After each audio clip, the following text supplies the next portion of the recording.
down to Biscayne. Yikes.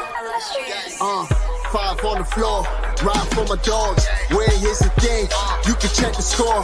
Hustle hard, couple scars, wearing rubber frauds. Just like Butler said, you in trouble, y'all. Kept the floor playing, got it all banned. Y'all seen the block, stop with one hand. And Pat, we trust. You sound scared. It's power, have the guts. We're here to bring the heat. Y'all can hang it up. Welcome to 5 on the Floor, a daily insider show on the Miami Heat and the NBA, featuring Ethan Skolnick, Greg Sylvander, Alex Toledo, Brady Hawk, and others from the 5 Reasons Sports Network. Also, make sure to subscribe to Off the Floor for the most heat anywhere.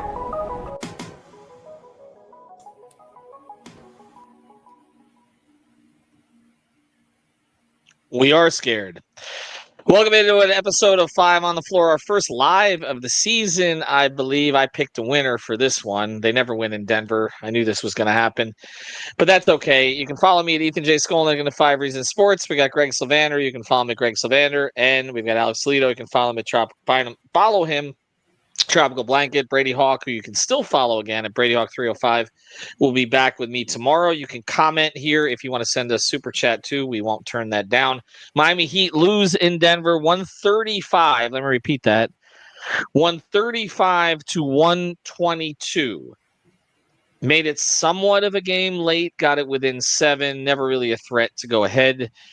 We're going to talk first about the most important thing that happened in this game is that Jimmy Butler is hurt. We knew this was going to happen at some point this season. Tends to always be the ankle. Early in the season, it was the ankle again today. Twisted the ankle, went out in the first quarter. After 7 minutes, 2 shots, 2 points, 1 rebound, 2 assists. And now I don't think he's playing on Sunday. They're in Minnesota on Sunday. He always never plays in Minnesota. It seems he always gets hurt right beforehand, and it appears that he's going to be out for that game as well.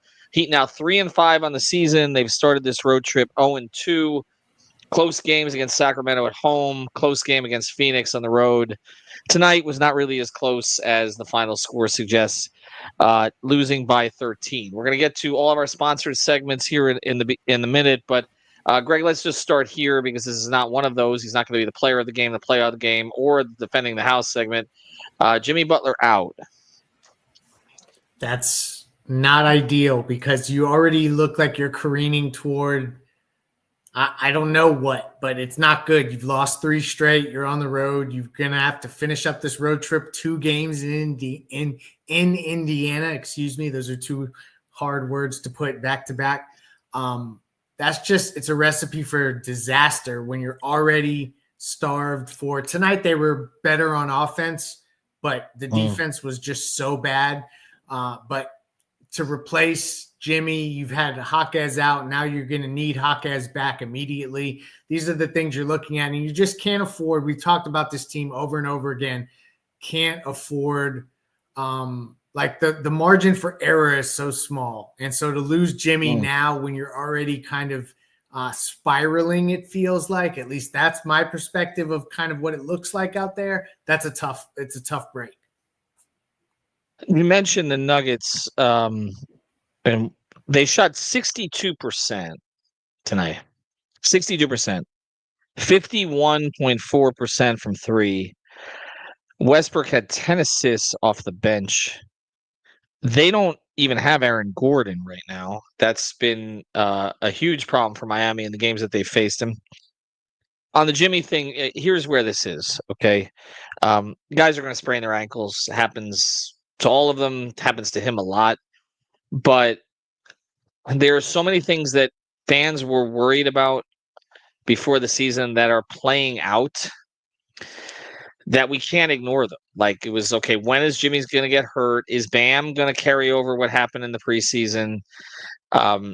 There's really one positive with this team, and we'll talk about him again today, although I can't make him the player of the game because they gave up 135 and somebody else had a lot to do with that. But Duncan tonight, yeah, but it's just been Tyler. It's been Tyler, and we're going to get into the Rozier thing heavy here over the next few days because this is just not enough from him, and I don't know that there's more in him, honestly. But let's get to it, Alex. We'll pivot back to the Heat stuff here, but let's do the player of the game tonight, sponsored by our friend Lynette. And now it's time for the A Aggressive Insurance Player of the Night, sponsored by our friend Lynette. You can find her at insurancebylynette.com. That's with 2 N's and 2 T's, insurancebylynette.com. If you need car insurance, renter's insurance, homeowner's insurance, or any other type of insurance, she's the person to go to. Based in Lauderhill, she services the entire Tri-County area here in South Florida, and she will make sure to get you the best deal. She'll probably talk to you about the heat while you're at it. Reach out to her, insurancebylynette.com. And now, the player of the game. You know, I didn't even really notice him. That's crazy, right? Jokic, 40 minutes, 11 of 13 from the field, 30 points, 11 rebounds, 14 assists. Just like light work. Like he put up a PRA of 55. 55. Like they didn't make him work at all. Let me go to some of the other numbers here. Michael Porter Jr. And this is more points than he scored in the entire finals, I think. 21. He's killed them, by the way, since the finals. It's funny. Yep. Right? Couldn't score at all during the finals. Killed them during the finals. Since the finals. 5 of 10 from 3. 8 of 15 overall. Jamal Murray, who has been very up and down. All right. I mean, he was bad for Canada. He's been up and down for Denver during this regular season. 28 points on 9 of 17 shooting. He scored 6 points in their last game, by the way. Just for reference. Christian Braun, who's the starter now because KCP's not there. 21 points on 7 of 9 shooting. Peyton Watson, 16 points on 7 of 11 shooting. Okay, Tyson off the bench, 3 of 3. Again, I mentioned Westbrook had 10 assists. 62% from the floor. If it wasn't for our great sponsor, we would bypass the defending the house segment. This is just Jimmy or no Jimmy. This is atrocious defensively. They weren't even that bad, Alex, in the third quarter tonight. That wasn't the huge problem. They lost the third quarter by 5. That's a minor victory these days. But I want to go back to the offensive side with you here. Well, not the offensive side, but just overall. Tyler was 24 points, 7 rebounds, 11 assists, 10 of 21 from the field. Had to force some things late. Otherwise, he would have shot better than 50% again. Rozier, 6 of 13, 15 points. Even when he's mildly efficient, he's not impactful. How do they fix that? I don't know. We were talking about it on playback. I just think the Terry thing, like he does not look like himself recently. I thought he had a couple of like decent, pretty good games to start the season off, looking like himself, like what we saw, last season after they acquired him, and he just hasn't been that guy since. I feel like he doesn't know when to go for the shot, when to play make. It's kind of the stuff that we were anticipating when they first acquired him, and like, oh, they're throwing him in the mix here with this team that's just kind of had, they have all these other guys that they're trying to feed. Like you're seeing it play out here. He looks very like hesitant at times. You mentioned that, like, even though the shooting wasn't, the percentage isn't terrible tonight, there's been so much hesitation from him where like he'll create an advantage and then kind of hesitate and go back, and then like he's resetting when he doesn't need to reset. And it's like, that's not the Terry that we were seeing before. That is not the guy that we were seeing before. He was taking the shots when they were available to him. I think that's the biggest difference, is he's not playing the same game he was before. And it's like, if anything, he's the guy that should be sent to the bench if you want to move somebody to the bench, because he looks like he needs some role clarity. Like I mentioned on playback, I think he just looks like he doesn't know when to expect the shot. He doesn't know when to look for the pass. He's all out of sorts. Tyler's looked fantastic, but honestly, that's not even the biggest problem to me. Like you mentioned, it's the defense. And I don't know what we're going to talk about for Real Estate Shop, defending the house. Shout out to them and realestateshop.com. I got a play ready. Don't worry. Hold on. No, you got to play. No, but that's not a play though. That's the X's and O's CR. But here, the defending the shop. I'm gonna have to talk to our guy Javier and change that from defending the house to who should they shop. That's what we're gonna change that segment to. Oh man. So remind me of that tomorrow, because that's with 2 P's and an E, by the way. The defense has been horrific. Alex, I'm with you on Rozier. Can I give you the quick numbers on the defense? Because that's really the only thing I wanted to say. All right, go for it. This is your one take. Go ahead. This is it. Because this really sums up the entire game. 96th percentile offensive rating for the Nuggets, 99th percentile offensive rating in the half court. That is not 99% Miami of the half basketball. court. 90, like, what are we talking about? There is no identity. Like, the offense is like marginally better because you have more creators. You're not anything close to an elite offense. Now, like, they were not an elite defense last year. They were like above average, pretty good. But now, like, they're like average on defense at best. Like, there's just no identity with this team. And I knew that there was going to be, an adjustment period with all these things that they're trying to work out, but it's coming at the same time that they're getting this really tough stretch of good teams, and they blew 2 games they could have won. So it looks even worse. And it's like, now it just feels like they're running out of answers with the Jimmy injury. But like, all of this stems from them not having a go-to identity. Like, what is this team anymore? They don't defend, they're like an okay scoring team now. Like, what is this? What are they trying to go for? Oh, what's going on with Bam? We have to address. I mean, look, again, Terry's making $24 million. They trade a first-round pick for him. This can't be what they get. It can't be. Now, I'm with you, and we'll get to. I do want to talk Bam here, but I do think they need to move him to the bench. That's where I'm at. I think they need to move him to the bench and start Jaime when Jaime comes back. I know people are going to say Larson. Right? Yes. I don't know necessarily that Larson is ready for that at the moment. I would look at Burks with Hero, but he wouldn't even play him tonight. I would not start Josh. Josh was a little better tonight, but he seems like he's force feeding the minutes there. I would start, and I know some people are saying Haywood. I mean, you can make an argument for Haywood starting in Jovic's spot, but I would start Jaquez with Hero and see what that looks like. They need. I really think they're at a point. They need to look at what some of these combinations of the young players are, because let's just be straight on this. Look, I had high expectations that after what was to be a very productive preseason training camp, maybe they could get into the high 40s with wins. This is not a high 40s win team. It's just not. It's not, and because Alex is right, they don't defend. They don't do the one thing that they used to do. Mm-hmm. They don't have a lot of high-level defenders. I was surprised with some of the people we brought on the pod, like Nate Duncan, who said they'd be a top 8 defensive team, and I'm like, because they usually do it. They usually do it, but it's like, because you trust Bam and Spo, okay, and what? Highsmith, and what? Who else is a plus defender on this team? Larson is. I mean, what are we talking about here? Pella has essentially replaced like who Caleb was for them last season. And honestly, it's not an excuse. Like, I felt that coming in, like the personnel was not as good defensively, but it's just not an excuse, because like you have Jimmy, you have Bam. I know Haywood's been in and out. Pella honestly is looking like a positive already. Yeah. Everybody else, not great. But you know what? That's been the case for this entire Jimmy era. They have like 3 or 4 guys who really carry their defense, and then the rest are just trying to be like, okay. But Jimmy's not Jimmy anymore, though, Alex. That's the thing. Like, so we're talking about right. So I don't even know that you can consider him a plus defender as an on-ball guy anymore. I mean, whenever we talk about him defensively, it's because he's sprinting into the passing lanes and making plays. He had the 1-5 steal game. But other than that, this roster relies upon Jimmy to be an on-ball defender that can be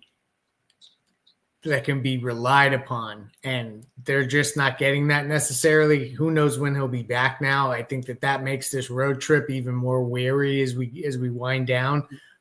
It's a tough spot.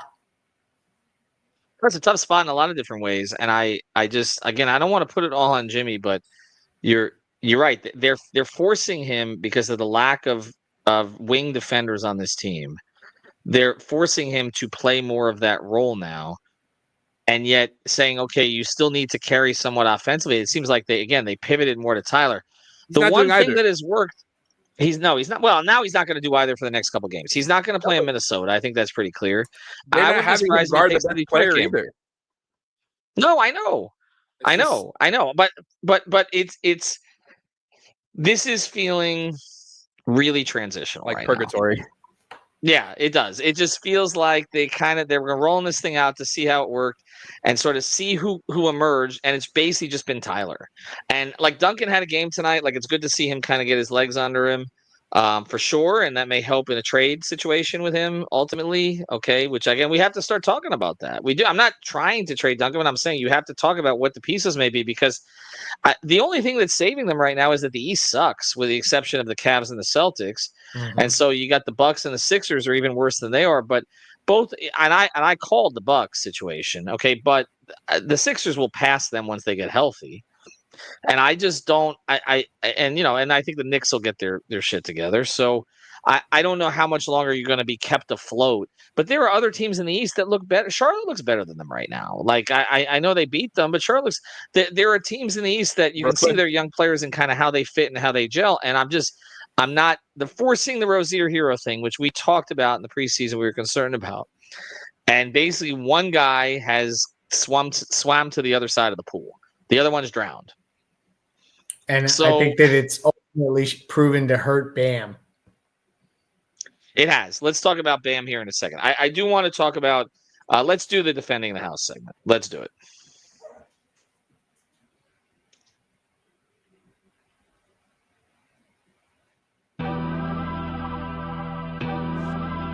And now it's time for our Defending the House segment, sponsored by our friends over at The Real Estate Shop. You can find them at realestateshopfl.com. That's with 2 P's and an E, realestateshopfl.com, or at the Fort Lauderdale Realtor on Instagram. This is Javier Iglesias and Amanda Martin. They help buyers and sellers in real estate. They're nimble and protective of their clients. They service the entire Tri-County area. That's Miami-Dade, Broward, and Palm Beach counties with a proven on-market strategy. The Real Estate Shop sellers earn the most money in the shortest time frame because Amanda and Javier have a deep understanding of the local market. So check them out. Again, it's at the Fort Lauderdale Realtor on Instagram, realestateshopfl.com, or give them a call at 954-268-9812. And now, who defended the house?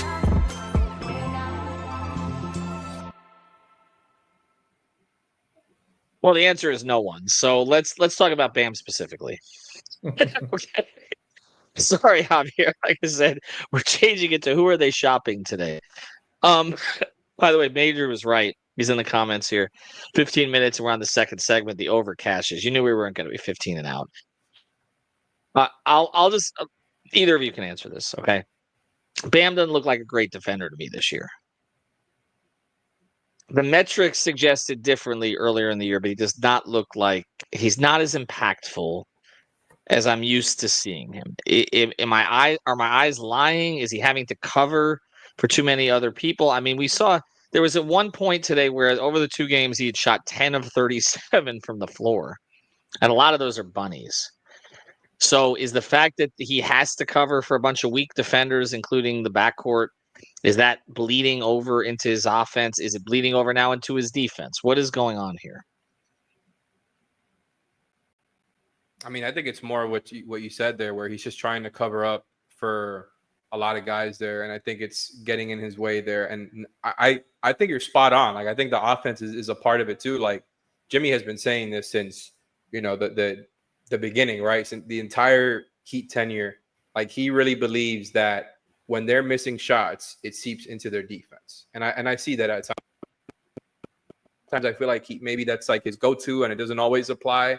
And I just feel like it's kind of like his go-to answer. But I think part of that is what's happening with Bam right now is the offense is just so inconsistent. Like, even on nights like these, there's been a few of them already this season where he's getting up a lot of shots, but like a lot of he's missing ones that he usually makes, and then also taking weird ones. Like, his offensive game is all over the place. They had like that one play they ran for him that led to the free throws tonight, but they're not running much for him anymore like they used to the mid-post stuff, the elbow stuff. And ever since like when he doesn't have that part of his game going, I don't know how he gets easy, efficient buckets, because they're not really that great at creating those for him. And he needs more. Like, he needs to find that balance of, those self-created buckets. But it's not a part of their offense anymore. So he's like in this weird, like, his offense is all up in the air. And then on defense, like, their defense has been absolute mess in that starting lineup. Like, they're starting off at a deficit more times than not. And it's stuff that we would talk about, like when Kendrick Nunn and Tyler were their starters or something like that, right? Like Kendrick Nunn and Duncan Robinson. It's like they're constantly having I think there was a point where it was Kendrick, it was Duncan, and it was like Myers Leonard there that first season, right? And that was something we talked about then. This defense has been much worse than that. Like, at least in that starting lineup. Like, they're constantly putting up, a 120 or worse defensive rating, or allowing that, I should say, the Heat are in that starting lineup. I just feel like the mix has not been there. The balance has not been there. They're getting pretty much they're getting diminishing returns from everybody except Tyler on a night-to-night basis. So it feels like at this point, like what I was talking about before, there's no identity. Like you don't know what to get back to. And I feel like it's really got in Bam's head here. It's like he's constantly having to do too much on defense to cover up for everybody else. And on offense, he doesn't know what's there for him. And he's missing all these weird shots in the short paint area that he used to make that he was money at the last couple of seasons. Like he's off right now. Okay, so we're going to get to the play of the day here in a second. Greg, but you're no ceiling guy with Bam. This is a weird stretch where he is clearly struggling on offense to the point that it's impacting other parts of his game. And I don't think that the offense is doing him any favors. I've said this before, but at some point he needs to kind of break through some of that. And so far it hasn't looked like they've been able to find that. So that's an issue. And this is one of those moments where he's being challenged. We thought he was going to come into this season almost ascending, and it's been completely the opposite. And I have a hard time believing that he all of a sudden forgot how to, do the things that made him great previously. He's in a slump right now, and it's impacting his game otherwise. Because even these games where he's getting up points and stuff like that, he's doing it inefficiently. And that's not typically what you would look for from Bam. So to me, that's what we have to wait for the shooting slump to pass. And people aren't going to be patient with that while they're losing. Well, the only way the shooting slump is going to pass is if what Alex says happens, which is that he gets in some kind of a rhythm where he knows what his offensive game is. And it's not making excuses for him, but it's just they're just facts. Like, what is his offensive game right now? We used to know what it was. We don't know what it is anymore. Like, what he's just trying to find his spots, and they're not great shots. We did a lot of talking about threes, and it's just. Can we get him in position to make a shot closer to the basket and get to that foul line jumper on occasion where he's not thinking about it again? I just think so much on the plate right now, and he's choking on it basically is what's happening here. All right, let's get to the play of the day here because I know Greg has one for this, and then I want to talk about to close this thing up. We appreciate all the comments that come in tonight. To close this thing up, I want to talk about what they do if Jimmy's out for an extended period and what they can get to. By the way, I do want to credit Duncan tonight again because he and Hero pretty much got them back into this thing at least on the periphery. It was good to see Duncan kind of get his game going, but again, it's Duncan and Hero just trying to shoot their way back into games is not going to be enough. They got to get more from their two best players. And whether in or out this year, they have not, with the exception of like one game for Jimmy and one for Bam. And that game for Bam was against Washington out of the country. Like it's just hard to even count it. Let's get to the play of the day.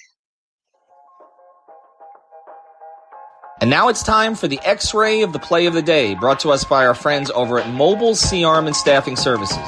Nelson and his team will bring the X-ray equipment and the staffing to you if you work in a hospital or a medical office.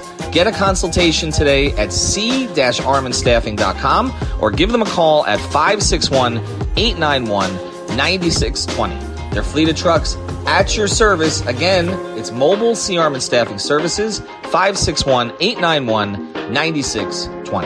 And now, the X-Ray of the Play of the Day.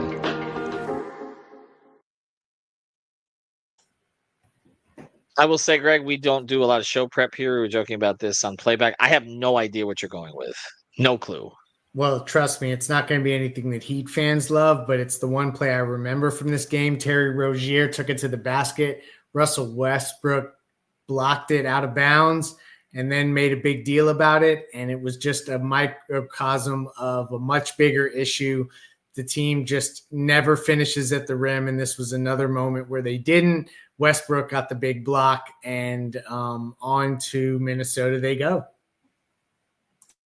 I want to do a full episode on Rozier tomorrow. I think Brady might join me for that one, and to dig into exactly what's going on here. But look, I'm going to, mea culpa on this one. I liked the trade at the time. I thought it was a move they should make to upgrade from Lowry, trade the first-round pick. But we're maybe seeing that Terry Rozier is just a stat getter on a bad team, because I'm just not seeing it right now. Like the things that we've talked about him providing, the rim pressure is nice, but you got to finish. Like, he doesn't finish, and just as Sean Rogers talks about, it's just the dribbling. There's so much dribbling, and it's just funny that we spent an offseason talking about Tyler and whether he could adjust to a role and the ball being in his hands too much and the high usage. And Tyler has basically taken exactly what the game has given him every single time. He is playing an extremely high IQ game, and Terry's not. That's just where it's at. Like, and I think at this point you do have to separate. You do have to separate them, but I don't think you.